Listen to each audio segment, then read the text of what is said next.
अस्सलाम वालेकुम, welcome to career corner online academy में हूं अमजद अली कलबर्ट और आज हम पढ़ेंगे pillars of state in Pakistan, यानी कि जो हमारी स्टेट है तो उसके पिलर्स जो होते हैं लेजिस्लेटिव, एग्जीक्यूटिव और जुडिशरी, तो उनको हम डिस्कस करेंगे, उनका स्ट्रक्चर भी और करंट ऑफिस होल्डर्स भी इनसे रिलेटेड जो है वो हम इसमें जो है वो डिस्कस करेंगे। तो सबसे पहले आइए देखते हैं कि जो पिलर्स होते हैं वो टोटल जो है वो मेन पिलर्स जो है वो होते हैं 3। सबसे पहला जो पिलर होता है उसको हम लेजिस्लेटिव कहते हैं, यानी कि कानून साज जो हमारा पिलर होता है लेजिस्लेटिव, ठीक है। और दूसरे नंबर पे जो होता है उसको हम क्या कहते हैं, एग्जीक्यूटिव, यानी कि जो कानून बनाया जाता है उस पे अमल दरामद कराने वाला जो होता है उसको हम एग्जीक्यूटिव करते हैं। और लास्ट में जो होता है उसको हम क्या कहते हैं, जो देखता है कि लॉ जो है वो इन्फोर्स हो रहा है, उनको लॉ को इंटरप्रेट करने के हवाले से और जस्टिस को एडमिनिस्टर करने के हवाले से जो होता है उसको हम जुडिशरी कहते हैं। तो ये जो है वो 3 मेजर पिलर्स होते हैं रियासत के। और चौथे नंबर पे अगर हम बात करें तो मीडिया जो है वो भी एक 4th पिलर के तौर पर जो है वो जाना जाता है, क्योंकि वो गवर्नमेंट और पब्लिक के दरमियान जो है वो कम्युनिकेशन का जो गैप होता है वो फिल करने में मदद करता है। तो आइए डिस्कस करते हैं एक एक करके कि सबसे पहले जो लेजिस्लेटिव होता है तो उसके हवाले से लेजिस्लेटिव हम किसे कहते हैं। लेजिस्लेटिव हम उसे कहते हैं जिसको कानून साज इदारा जैसे हम कह सकते हैं, लेजिस्लेटिव, जहाँ पे जो है वो आपके कानून जो है वो बनाए जाते हैं, तो उसी को हम लेजिस्लेटिव कहते हैं। ये होता है बाई कैमरल।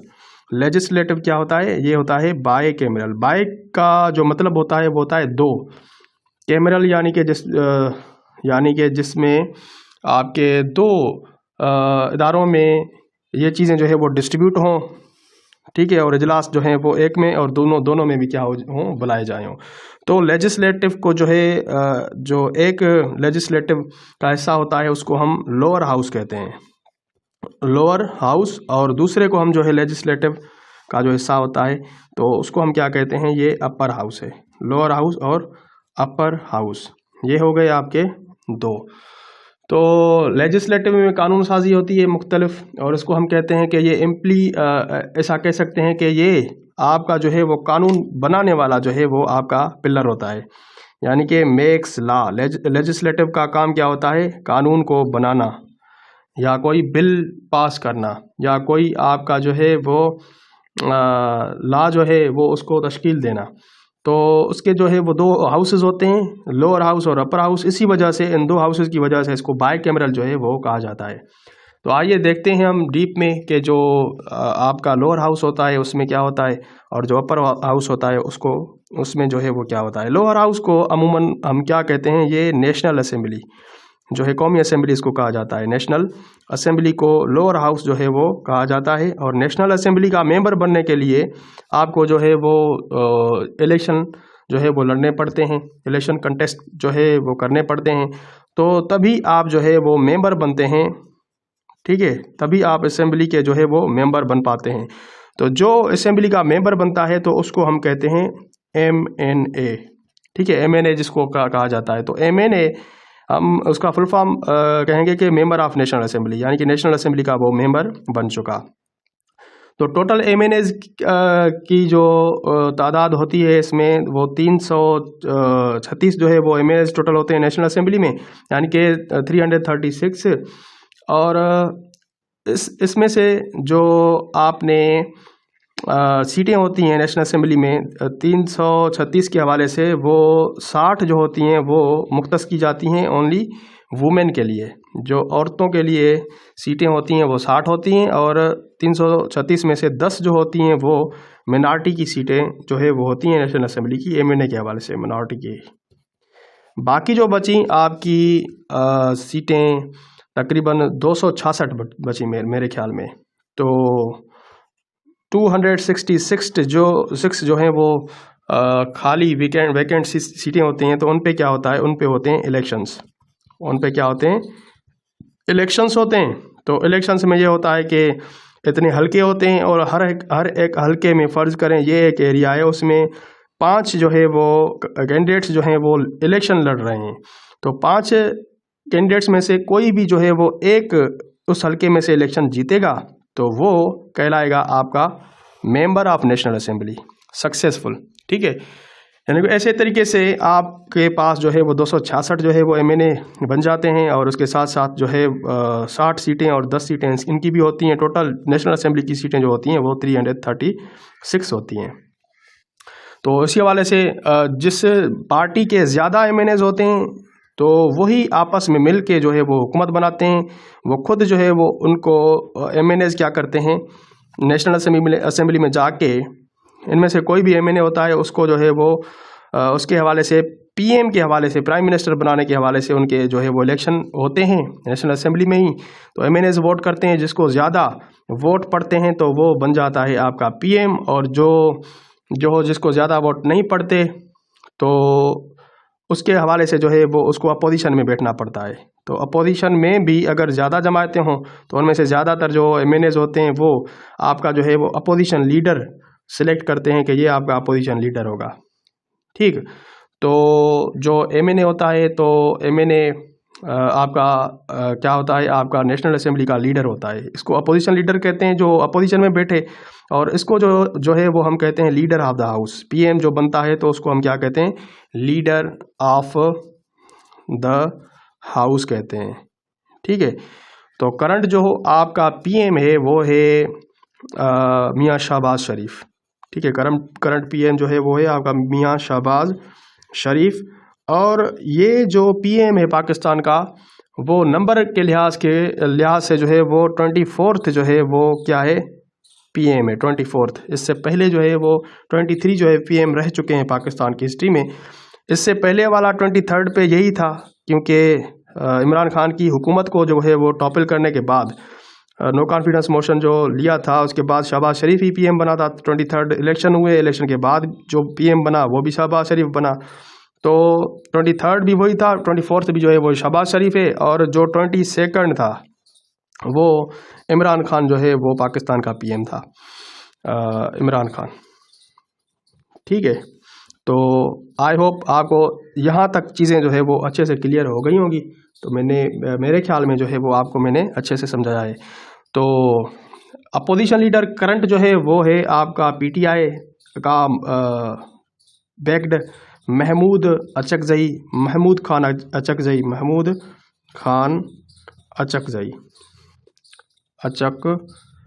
जो है वो अपोजिशन लीडर है करंट। तो ये चीज़ें होती हैं। और आपकी जो नेशनल असेंबली अभी चल रही है वो 16th जो है वो नेशनल असेंबली है, 16th नेशनल असेंबली है, यानी कि 16वीं नंबर नेशनल असेंबली जो है वो पाकिस्तान में अभी है।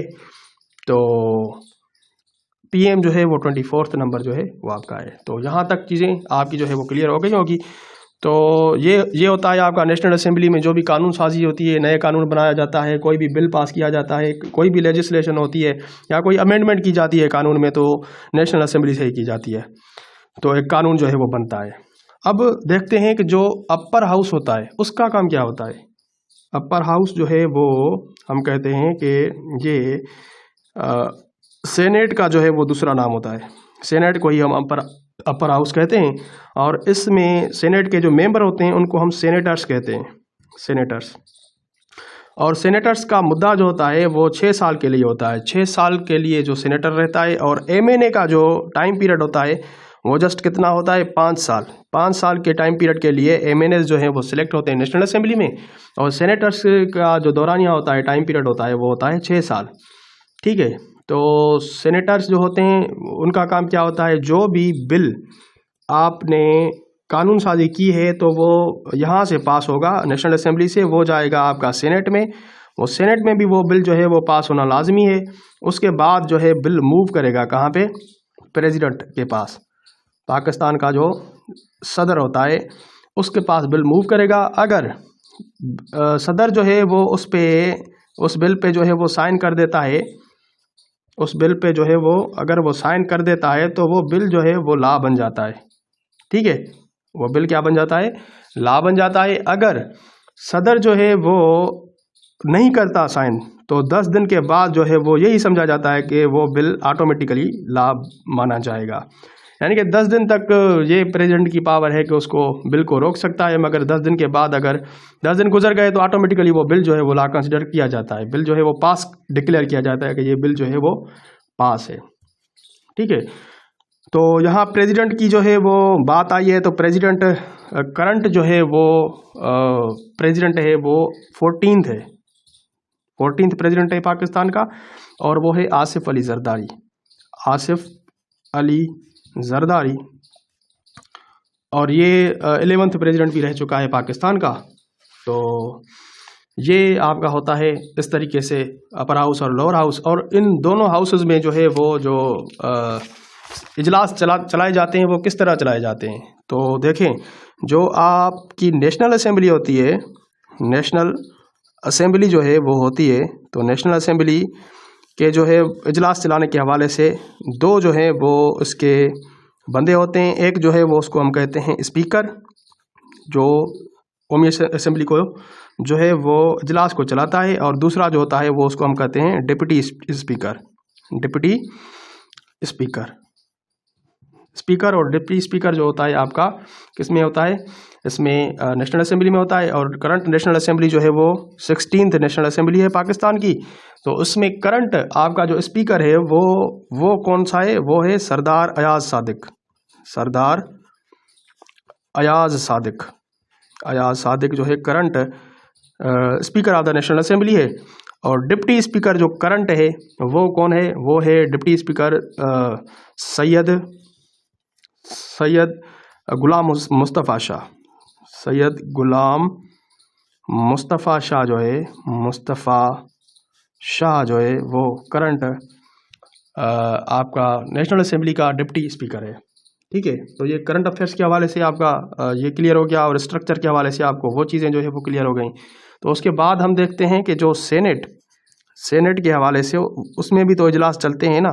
तो उस सेनेट में इजलास जो चलते हैं तो उसमें भी आपके जो है वो हाउस को चलाने के हवाले से एक सेनेट जो है वो चेयरमैन होता है, सेनेट का एक चेयरमैन होता है, और दूसरा जो होता है उसको हम डिप्टी चेयरमैन कहते हैं, डिप्टी चेयरमैन जो है वो हम कहते हैं। तो करंट जो है वो सेनेट का चेयरमैन जो है वो कौन सा है, वो है यूसुफ रज़ा गिलानी, यूसुफ रज़ा गिलानी जो है वो current chairman of the senate है। और डिप्टी चेयरमैन जो है करंट, उसकी अगर हम बात करें तो वो है सैयद अल खान नसर। ठीक है, सैयद अल खान नसर जो है करंट डिप्टी चेयरमैन है सेनेट का। तो वहाँ तो आपको मैंने बताया नेशनल असेंबली का जो है वो अपोजिशन लीडर, तो यहाँ भी सेनेट का जो है वो अपोजिशन लीडर होता है। ठीक है, सेनेट का भी जो है वो अपोजिशन लीडर होता है। तो leader of opposition in the senate जो है वो आपका राजा नासिर अब्बास है, राजा नासिर अब्बास जो है वो करंट अपोजिशन लीडर है सेनेट में। तो यहाँ तक चीज़ें मेरे ख्याल में आपकी जो है वो क्लियर हो गई होंगी कि जो नेशनल आपका लेजिस्लेटिव जो है वो पिलर, उसकी जो स्ट्रक्चर होती है वो किस तरह होती है, और उसमें जो बंदे आते हैं उनका जो है लेजिस्लेटिव का जो कोई भी मेंबर बनता है तो किस तरह बनता है। बाकी जो एग्जीक्यूटिव और जुडिशरी है वो हम डिस्कस करेंगे दूसरे लेक्चर में।